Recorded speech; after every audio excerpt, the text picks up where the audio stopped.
Hi, it's Marguerite again, Marguerite McNair. I left off telling you the story about when I got Lyme disease and Rocky Mountain spotted fever because I didn't do what the Lord told me to do. Well, after I did what He told me to do and joined Victory Baptist Church, I went back to the specialist and he gave me a shot with the medicine. It only worked about 70% of the time. So after the shot, he told me to come back in a week to see if it worked. I went back the next week, and both diseases were gone. They were gone because I did what the Lord said. The Lord gave me Rocky Mountain spotted fever and Lyme disease because He knew that's what it was going to take for me to go back to that cult church. So I went back. And old Ricky Moore started all over again, calling me out every week to try to embarrass me and to put me down. What he was doing, he called himself breaking me down, him and my husband. They call themselves breaking me down so I would get under his authority, Ricky Moore's authority. And I didn't care what they did or what they said. I was not going to get under a cult member's authority. He had no idea that I knew who he was and what he was doing because the Lord kept me quiet. When I went into church, I sat up in the pew. When they did talk about the Bible, I wrote notes to make sure that they wasn't, I just wrote notes because having my head down and concentrating on something else was a lot easier to take all that mess he was putting out. My husband would go to church early on Wednesdays and Sundays so he can get with the cult group and he can make them aware of what was happening in our home that week. And in the evening, when we would go to bed, what I didn't know, he would call one of the cult members and leave the phone on and put it in his pocket so somebody else could hear our private conversations in the bed. And he would ask questions. He would ask me questions about the people in the church and what I thought and what I thought about Ricky and the other preachers that was preaching. And I've always been straight up, so I told him straight up. So that way, him and whoever he had on the other end of the phone, when they went back to church the next day or whenever they went back to church, that he could tell them what I said and he'd have somebody else to back up what he said. So with what my husband was doing, trying to get any and everybody to hate me that he could. So people started shunning me, getting smart with me, and I just stayed quiet. Because I knew the Lord was doing a work in me because He had me going to that church. And I'm going to be honest with you. Some nights I would lay in bed and ask the Lord, why? Because I knew the Lord had sent me back to this demonic church, but I just couldn't figure out why. But the Bible says that our ways are not like the Lord's ways. So I really had no business even asking Him why. That ain't even my business. I just do what He tell me to do. So I kept going back and forth to the church. Old Ricky Moore kept preaching against me, trying to get everybody he could to hate me. I stopped paying tithes because I knew it was a demonic church. Why was I paying tithes to a demonic church? The Lord sent me back, but He didn't tell me I had to pay tithes, so I stopped paying tithes. So that's when my husband started taking money out the account, giving it to Ricky and giving it to whoever he was sleeping with. He had so many he was sleeping with, men and women. So when he meet somebody online, he just go to my checking account or my savings account and get what he needed to buy what he wanted. And me, I believe the Bible. When the Bible says you submit to your husband. So I was submitting to him. And I really wasn't paying any attention to my accounts because I was making pretty good money. I was bringing good money home from the post office. And I had a really nice military retirement check. And I was working a lot of overtime. Then one day I was at home and my husband was cooking some jambalaya. And my mom, she was living with us. My husband was cooking for her in the morning and at night. She came out the bathroom and she said she didn't feel good. Now, she wasn't in good shape anyway because she was 71 years old and she had kidney disease. She wasn't on dialysis, but she had a bad kidney. So she goes back to bed and I tell my husband, I'm going to go out in the back and work in the garden. And he says, no, wake your mom up first and see if she want to eat. So I go in there and wake my mom up and my mom is dead. I drag her out the bed. I call my son, and we start doing CPR on my mom. And then I remembered my mother said that if she passed, she didn't want nobody to resuscitate her. So I stopped. We called the ambulance. And when the ambulance got there, they took my mother to the front room. And I told them that she didn't want to be resuscitated. So they didn't. They called the mortician. And then, because my mom passed while she was in the house, they had to call somebody in and check and make sure we hadn't did nothing to her before the funeral home could take her away.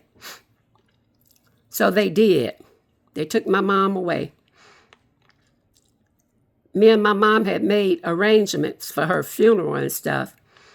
So the funeral home took care of everything. She didn't want anything. She didn't want a funeral. She didn't want nothing. She really didn't know anybody in Mississippi.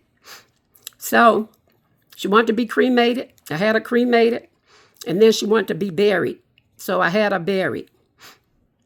Okay, I'm going to tell you about this later too. I'm going to go back to my first video when I told y'all how Mac had set his first wife up to make her look ungrateful when he was getting out the car and she was hollering at him. Well, the reason I know that he did that to her because he used to do it to me.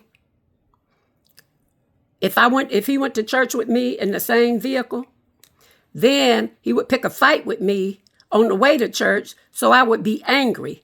And then when I got there, he would do something to me. So when I got out the car, I was hollering at him.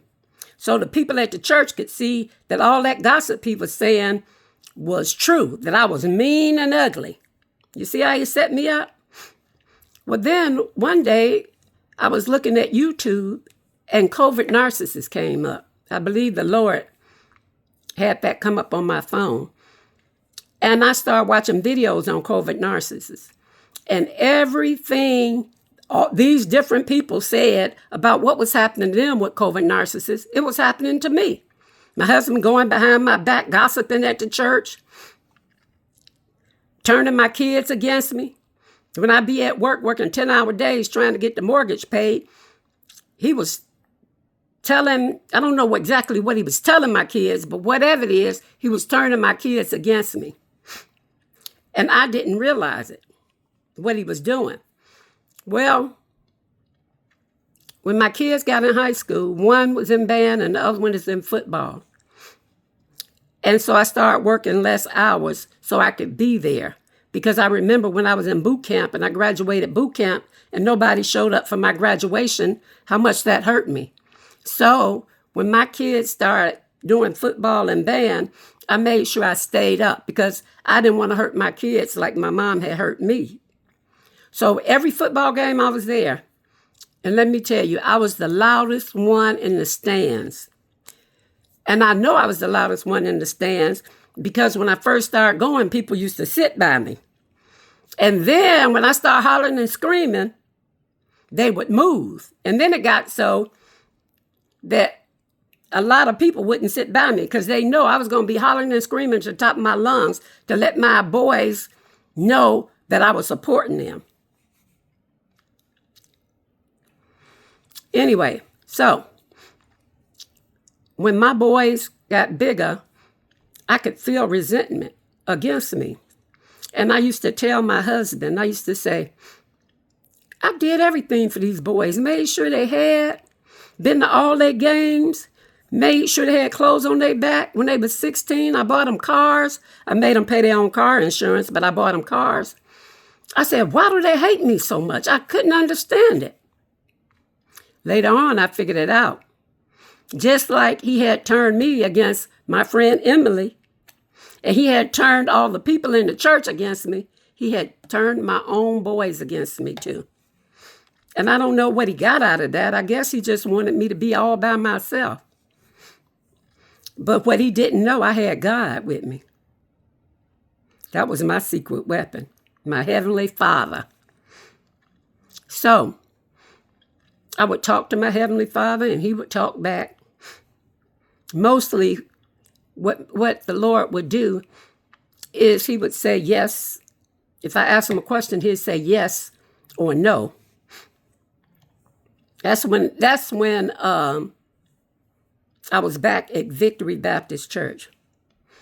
Then one day I was at Victory Baptist Church and I could see two of the same preachers. I was getting double vision.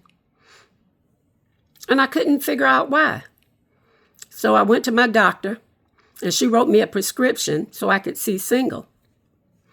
About 6 months later, the double vision was back. I went back to my doctor and she made me a thicker prescription so I could see single. Then I went to a retina specialist and he said my eyes were perfect. He couldn't find nothing wrong with them.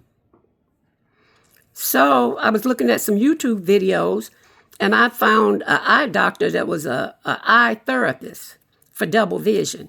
She was in Hattiesburg, Mississippi. So I started going to her.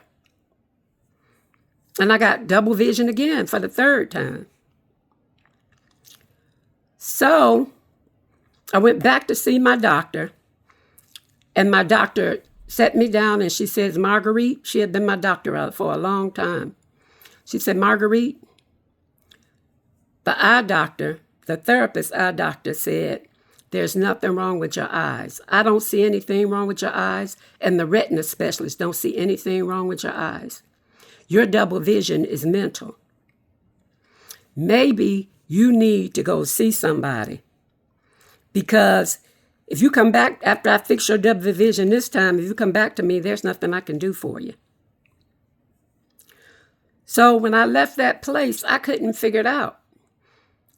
Because I had been through so much in my life and got over all of that. So I just couldn't see it was mental. So I said, well, I'll just have to see double soon. So what I wanted to tell you all about, each time that I started seeing double again, a big patch of hair was missing out the top of my head. I'm thinking that maybe I wasn't, since I was natural, maybe I wasn't taking care of my hair right.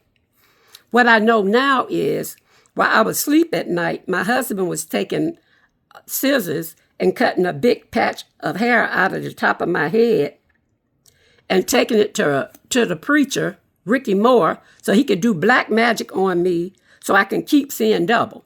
So every time I got a prescription, my husband would cut some more hair out, take it to Ricky, and he would do another spell. And I go get another pair of glasses. He cut the top of my hair out, and I get another spell. And every time he cut the top of my hair out, I cut all my hair off because I didn't want a big bald patch in the top of my head. And I just kept saying, what am I doing wrong that my hair keep breaking off? It wasn't breaking off. He was cutting it off while I was asleep to use it for black magic. So then I started wearing a bonnet to sleep. And my hair stopped falling out.